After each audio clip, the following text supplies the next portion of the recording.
इन समय धर्म के नशे में हिंदू मुस्लिम का जो इस समय समाज में इतना ज़्यादा जहर बो दिया गया है कि मुझे ऐसा लगता है हमारे देश के जो हालात हैं, पहले भी मैंने आपसे बोला है कि श्रीलंका जैसे हालात होने वाले हैं। और मुझे ऐसा लग रहा है ना, मैं सोच रहा था 4 साल में 5 साल में होंगे, ये 2024 से पहले ही हो जाएंगे।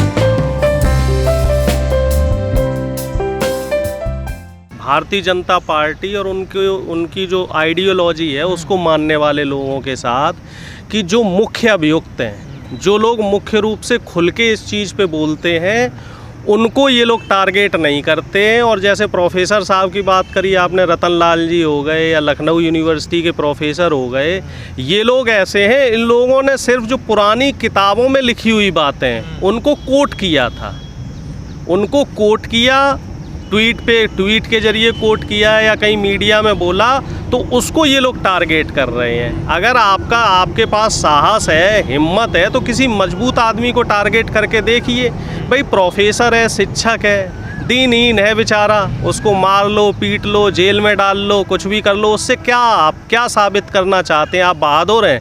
प्रोफेसर साहब के बच्चों को भी आप धमकी दे रहे हैं, उनको किसी प्रोफेसर के साथ पीट रहे हैं, किसी को मार रहे हैं। भाई हमारे देश में कम से कम जो संविधान है वो हमें इतनी आज़ादी तो देता है कि आप अपनी अभिव्यक्ति को स्वतंत्रता पूर्वक रख सकते हैं। ठीक है, आप हमारी आइडियोलॉजी से या किसी व्यक्ति की विशेष की आइडियोलॉजी से इत्तेफाक नहीं रखते हैं, आप उससे सहमत नहीं हैं, तो ठीक है साहब, आप उसका विरोध कीजिए, लेकिन विरोध करने का भी एक तरीका है। ये नहीं कि आपको कोई बात पसंद नहीं आई तो लठ लेके गए और उसका सर जाके फोड़ दिया। आपको कोई बात पसंद नहीं आई तो आप उनके बच्चों को टारगेट करने लग गए। अभी कुछ दिन पहले एक पत्रकार था न्यूज़ 18 का, राष्ट्रवादी पत्रकार, स्वघोषित राष्ट्रवादी पत्रकार सौरभ शर्मा, तो उसने सिर्फ इतना बोला था एक सोसाइटी में कि ये जो लाउड स्पीकर बज रहे हैं इनकी स्पीड कम कर लो। और वो जो देवी माता का जागरण चल रहा था तो उसकी वाइफ के साथ जो बदतमीजी करने लग गई कि तुझे निर्वस्त्र करके हम पूरे सोसाइटी में घुमाएंगे, और बच्चे को जो है अंट संट बोलने लग गए। तो इस तरह की चीज़ें जो इस समय हमारे समाज में हो रही हैं, ये कहीं ना कहीं मुझे ऐसा लग रहा है कि समाज को गलत दिशा में लेके जा रही हैं और लोकतंत्र को गलत दिशा में लेके जा रही हैं। और इसमें जो सबसे नेगेटिव रोल है, सबसे नकारात्मक रोल है, वो है सरकारों का। क्या किसी ने कोई कोटेशन इस तरीके का डाल दिया तो क्या उससे पूरे धर्म की आस्था पे ठेस पहुंची? क्या धर्म इतना छोटा हो गया? क्या ईश्वर इतने छोटे हो गए कि किसी व्यक्ति के कुछ बोलने भर से ईश्वर की मानहानि हो गई या ईश्वर का कद छोटा हो गया?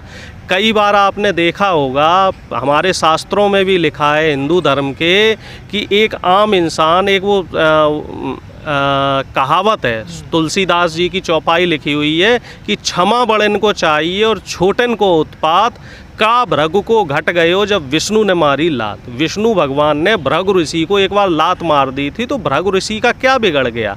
तो अगर कोई व्यक्ति आपके धर्म पे आक्षेप कर रहा है या आपके धर्म पे कोई टिप्पणी कर रहा है, तो क्या उससे धर्म छोटा हो जाएगा? चाहे वो हिंदू धर्म हो, चाहे वो मुस्लिम धर्म हो, कोई भी धर्म हो। धर्म अपने आप में इतनी बड़ी चीज़ है कि उसको हम या आप जैसा आदमी कभी छोटा नहीं कर सकता। धर्म है तो हम हैं, ईश्वर पे आस्था है तो हम हैं। तो ईश्वर क्या इतना छोटा हो गया कि किसी 2 आदमी के, 4 आदमी के किसी कटाक्ष करने से वो छोटा हो जाएगा? और अगर ऐसी चीज़ है तो आपके अंदर साहस है कि असदुद्दीन ओवैसी जो खुलेआम हमारे धर्म के लोगों के लिए और हमारे धर्म के ईश्वर के प्रति गालियां देता है, उनका आप कुछ बाल बांका कर सकते हैं? अभी इसी तरह की एक घटना और हुई है। समाजवादी पार्टी के एक बड़े नेता हैं, राष्ट्रीय सचिव हैं अरुण जी।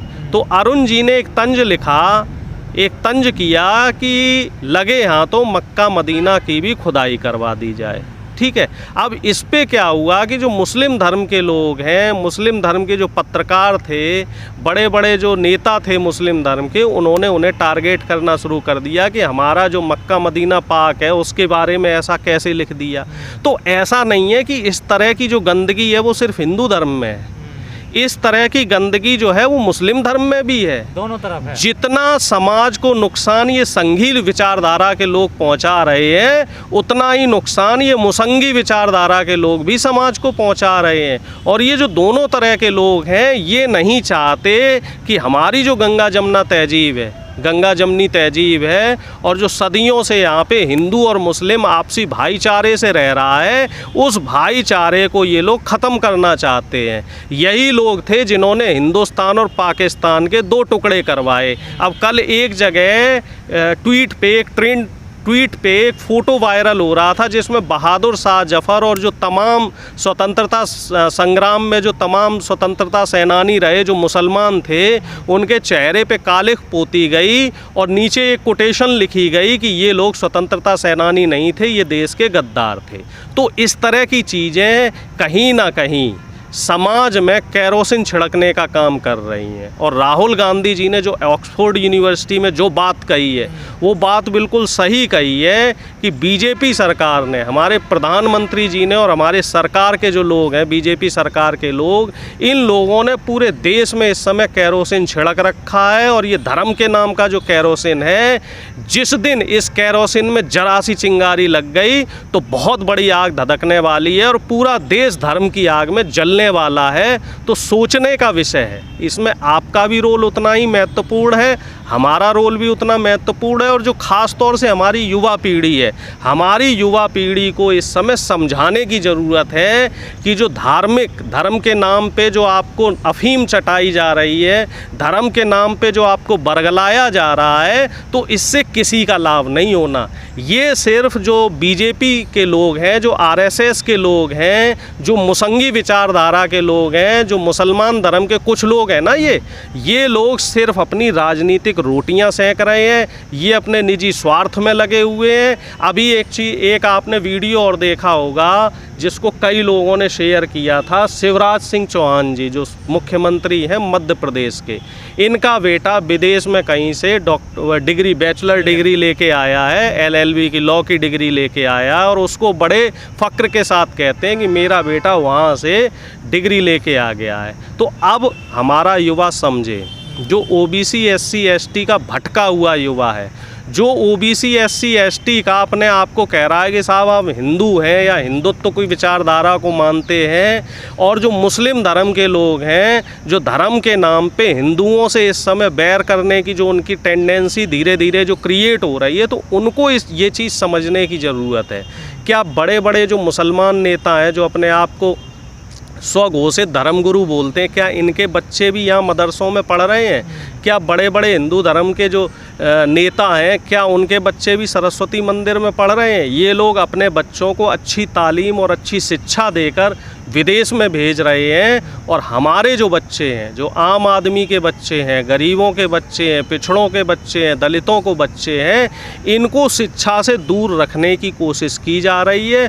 पूरा प्रयास ये किया जा रहा है कि ये लोग शिक्षा से दूर रहें, शिक्षा के महत्व को ना समझ पाएँ, जो मुख्य धारा है मुख्य धारा में ना जा पाएँ, ये लोग संविधान को ना समझ पाएँ, ये लोग लोकतंत्र को ना समझ पाएँ, ये लोग जो इनके हमारे मौलिक अधिकार हैं, मौलिक अधिकारों को ना समझ पाएँ, और सिर्फ जो ये धार्मिक आडंबर हैं, हिंदू के नाम पे जो आडंबर है, मुस्लिम धर्म के जो नाम पे आडंबर हैं, इन्हीं आडंबरों में फंसे रहें कि साहब कुरान शरीफ पढ़नी चाहिए, 5 वक्त की 4 वक्त की नमाज करनी चाहिए, फिर साहब ये काम करना चाहिए, साहब वो काम करना चाहिए, मस्जिद के बाहर लाउड स्पीकर लगना चाहिए कि मंदिर के बाहर लाउड स्पीकर लगना चाहिए। क्या ये धर्म गुरु, क्या ये जो बड़े बड़े नेता, चाहे वो बीजेपी के हों, किसी भी पार्टी के हों, जो धर्म के नाम पे सांप्रदायिकता का माहौल तैयार कर रहे हैं, जो देश में धर्म के नाम पे जो ये अफीम बेची जा रही है, धर्म की अफीम, क्या ये लोग आपसे कभी शिक्षा और रोज़गार के बारे में बात करते हैं? देश में शिक्षा के हालात क्या हो रखे हैं, क्या कभी इस पे चर्चा करते हैं? क्या ये युवाओं को ये समझाने का प्रयास करते हैं कि शिक्षा के महत्व को समझिए? क्या ये लोग रोज़गार दिलवाने में सक्षम हैं? तकरीबन आपको तो सब पता है, रेलवे हो, NTPC हो, सभी जगह पे 3-3, 4-4 साल से भर्तियां नहीं खोली गई हैं, और जो योग्य युवा हैं और जो उन परीक्षा को पास कर चुके हैं जो युवा, उनको नौकरियां नहीं दी जा रही हैं, वो धरने दे रहे हैं, प्रदर्शन कर रहे हैं, उनकी आप नहीं सुन रहे हैं। ना तो उनकी कोर्ट सुन रहा है, ना उनकी ये पार्टियां सुन रही हैं, भारतीय जनता पार्टी, चाहे उत्तर प्रदेश में हो चाहे केंद्र में हो। लेकिन जो धर्म के नाम पे इस तरह के केस आ जाते हैं, इनके फैसले बड़ी जल्दी हो जाते हैं कि रतन लाल साहब ने ये कह दिया, रविकांत जी ने ये कह दिया, अरुण जी ने ये कह दिया, उसने ये कह दिया, उसने मुस्लिम धर्म को गाली दे दी, उसने हिंदू धर्म को गाली दे दी, इस पे फास्ट ट्रैक कोर्ट लग जाएगा, इस पे रात में सुनवाई हो जाएगी। लेकिन जो शिक्षा के क्षेत्र में, रोजगार के क्षेत्र में जो युवाओं के केस चल रहे हैं 4-4 साल से, 5-5 साल से, जो अभ्यर्थी बेरोजगार हैं, कई अभ्यर्थी जो है ओवर एज हो गए हैं, तो इन पे सरकारें और जो कोर्ट हैं इन पे ध्यान क्यों नहीं दे रही हैं? ना महंगाई पे ध्यान दे रही है सरकार। महंगाई की तो बात आप छोड़ दीजिए, महंगाई तो अब ना तो सरकार को महंगाई दिख रही है, ना महंगाई इस समय हमारे युवाओं को दिख रही है। बस इस समय हमारे देश में एक ही चीज़ चल रही है, धर्म। इसी का मुद्दा बनाया जा रहा है, इसी को मीडिया दिखा रहा है और इसी को जनता देख रही है। इन समय धर्म के नशे में हिंदू मुस्लिम का जो इस समय समाज में इतना ज़्यादा जहर बो दिया गया है कि मुझे ऐसा लगता है हमारे देश के जो हालात हैं, पहले भी मैंने आपसे बोला है कि श्रीलंका जैसे हालात होने वाले हैं। और मुझे ऐसा लग रहा है ना, मैं सोच रहा था 4 साल में 5 साल में होंगे, ये 2024 से पहले ही हो जाएंगे।